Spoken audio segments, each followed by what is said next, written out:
UP के झांसी और ललितपुर के बीच सेना के नायक राजलूगढ़ी के रहने वाले नायक वीरेंद्र राठी की संदिग्ध परिस्थितियों में मौत।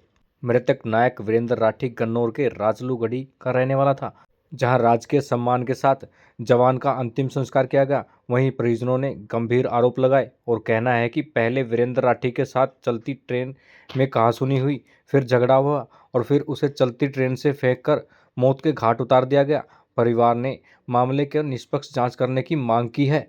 मिली जानकारी के अनुसार गन्नौर के गांव राजलूगढ़ी निवासी वीरेंद्र राठी सेना में नायक के पद पर तैनात था।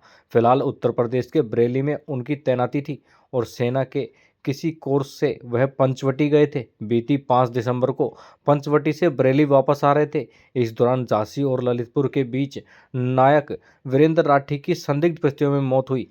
नायक वीरेंद्र राठी की मां का कहना है, उनके पास सेवा के अधिकारी आए और उन्हें कहा गया कि वह अपना सामान उठाकर चले। उनके बेटे का एक्सीडेंट हो गया है। उन्हें 2 से 3 घंटे तक कुछ भी नहीं बताया गया।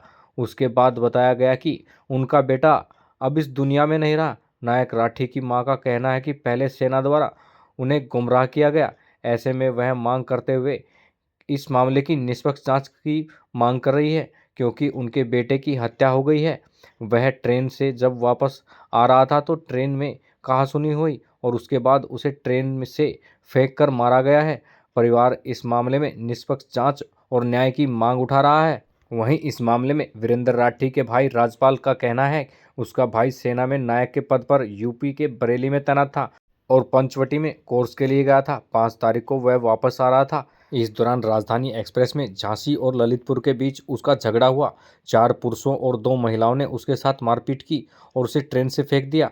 उसके बड़े भाई फौज में हैं और पिता भी फौज में सेवा दे चुके हैं। अब परिवार इस मामले की जांच और न्याय की मांग कर रहा है। वहीं ग्रामीणों ने उनके पार्थिव शरीर के गांव में पहुंचने पर नायक वीरेंद्र राठी अमर रहे, भारत माता की जय और देशभक्ति के नारे लगाते हुए उन्हें अंतिम विदाई दी। गांव में उनके पार्थिव शरीर पर पहुंचने पर भीड़ का मानो जन सैलाब उमड़ पड़ा था। हर किसी की आंखें नम दिखाई दे रही थी और गांव के शमशान घाट में राजकीय सम्मान के साथ जवान को अंतिम विदाई दी गई और उनका अंतिम संस्कार किया गया। 6 महीने का आर्मी कोर्स करके पचमढ़ी से अपने यूनिट मारे जाट सेंटर बरेली आ रहा था। रास्ते में कुछ असामरिक तत्वों के साथ में इसकी थोड़ा कहासुनी हुई। उसके दौरान हद से ज़्यादा बढ़ गई उनको। उन्होंने जो चलती ट्रेन से क्या किया क्या नहीं किया, वो चलती ट्रेन से फेंक दिया, जिससे वहाँ से लाते हुए झांसी लाते हुए हॉस्पिटल के अंदर रास्ते में उसकी मृत्यु हो गई। मैंने मेरे बेटे ने आज कुर्बानी करी, देश में सेवा करके मेरा बेटा आज शहीद हो रहा है। माता जी, आपके हस्बैंड भी सेना में थे, बेटा बड़ा बेटा है वो भी फौज में ही आर्मी में। तो ये कैसे मानते हैं कि क्या आपको सूचना मिली थी हत्या हुई है, ट्रेन से फेंका गया है?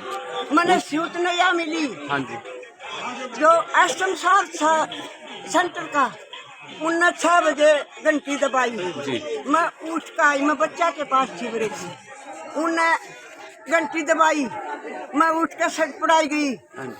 मैंने साहब से सलूट मारी। मैं बोली यूँ आप कैसे? अम्मा भाई रेफर करना है, हर जल्दी जल्दी लत्ते बांध लो, एक्सीडेंट का बीमार का बता, जल्दी जल्दी लत्ते बांधो, बैग उठाओ और गाड़ी आगे, गाड़ी में बैठो।